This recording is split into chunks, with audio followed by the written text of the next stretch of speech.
Tuhan sertamu dan sertamu juga.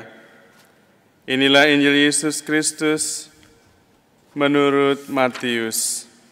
Dimuliakanlah Tuhan. Sesudah mengenyangkan orang banyak dengan roti, Yesus segera menyuruh murid-muridnya naik perahu dan mendahuluinya ke seberang. Sementara itu, Ia menyuruh orang banyak pulang.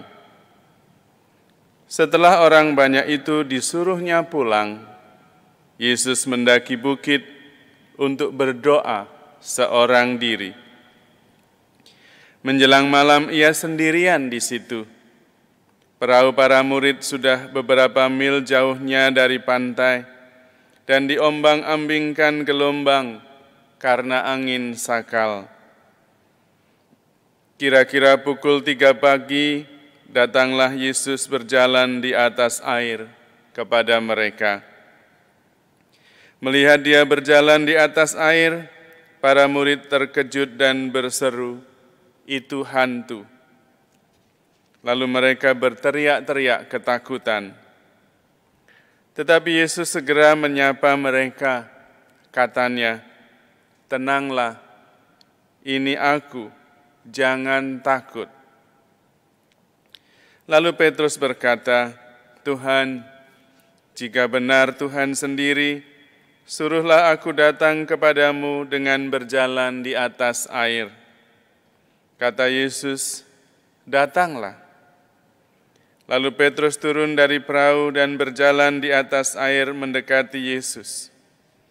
Tetapi ketika dirasakannya tiupan angin, Petrus menjadi takut dan mulai tenggelam, lalu berteriak, "Tuhan, tolonglah aku." Segera Yesus mengulurkan tangannya, memegang Petrus dan berkata, "Hai orang yang kurang percaya, mengapa engkau bimbang?" Keduanya lalu naik ke perahu dan angin pun reda.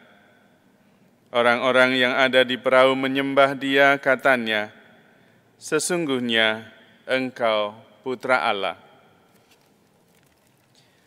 Demikianlah Injil Tuhan. Terpujilah Kristus.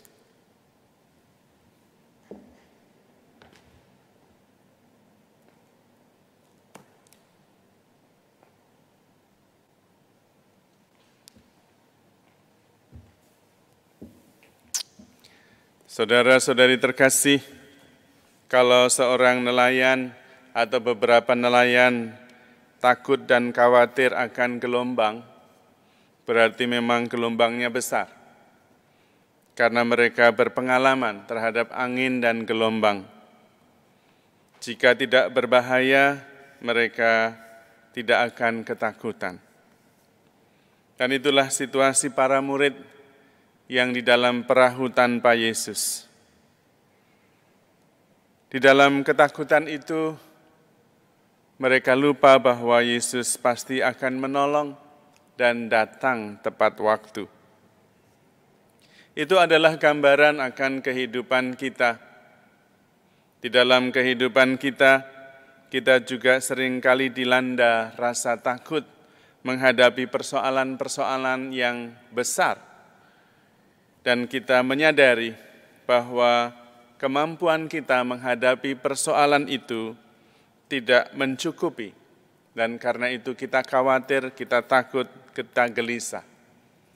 Dalam situasi seperti sekarang ini juga bukan hanya masalah penyakit virus yang sungguh sulit untuk dihadapi karena kita tidak mempunyai pengalaman sebelumnya, tetapi juga masalah-masalah sosial, ekonomi yang membuat kita kadang-kadang berputus asa, takut, khawatir berlebihan.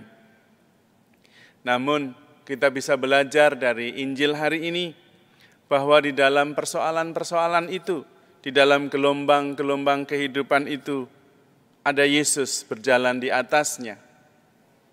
Yesus berjalan di atas gelombang kehidupan kita, karena Dia berkuasa atas persoalan-persoalan kita. Karena itu, Yesus datang tepat waktu dan mengatakan, "Jangan takut." Di dalam Yesus selalu ada pengharapan, karena Dia adalah Tuhan yang menciptakan langit dan bumi. Pertolongan kita berasal dari Tuhan yang menciptakan langit dan bumi. Karena itu, kita diminta oleh Tuhan sendiri supaya jangan takut. Tuhan berkuasa atas persoalan-persoalan kita. Bahkan Tuhan meniti di atas persoalan-persoalan itu. Petrus pun berani meniti persoalan itu karena dia bersama dengan Yesus dan percaya. Sayang bahwa Petrus bimbang. Maka kita juga perlu belajar dari pengalaman Petrus. Fokus pada Tuhan, bukan pada persoalan, supaya kita tetap mengandalkan Tuhan. Dalam banyak persoalan hidup kita mengalami situasi tak berdaya, situasi tidak mampu berbuat apa-apa. Tetapi justru pada saat itulah, ketika kita tidak mampu dan tak berdaya, Tuhan yang bertindak. Dan apabila Tuhan bertindak, Tuhan akan menyelesaikan persoalan-persoalan kita. Memang Tuhan tidak menjanjikan hidup kita tanpa gelombang. Tuhan tidak menjanjikan hidup kita tanpa persoalan. Tetapi Tuhan menjanjikan akan menemani kita dalam suka dan duka kehidupan kita. Yang paling penting kita mengarahkan pandangan selalu kepada Tuhan, karena di dalam Tuhan itulah keselamatan kita, di dalam Tuhan itulah pengharapan kita, di dalam Tuhan itulah kebahagiaan kita. Apabila kita terus memusatkan hidup kita pada Tuhan, maka persoalan-persoalan tidak menjadi relevan, karena penolong penyelamat kita adalah Tuhan yang menciptakan langit dan bumi. Dialah yang terus berjanji menemani kita. Dan ketika Tuhan menemani kita, Tuhan tidak diam saja. Dia selalu datang tepat waktu dan selalu menyelesaikan persoalan-persoalan kita. Yang paling penting, jangan takut, karena Tuhan menyertai kita. Dialah Sang Immanuel, Allah yang beserta kita, yang terus-menerus kita doakan setiap hari dalam doa Angelus.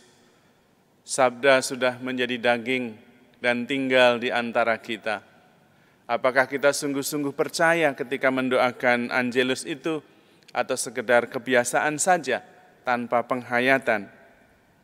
Jika kita memang mempercayai penuh bahwa Yesus selalu menyertai kita, tinggal di antara kita, maka tidak ada persoalan yang tidak akan mampu kita atasi, karena Tuhan beserta kita. Jangan fokus pada kemampuan kita, jangan fokus pada persoalan yang kita hadapi. Fokuslah pada Tuhan yang menyertai kita dan bertindak menyelesaikannya.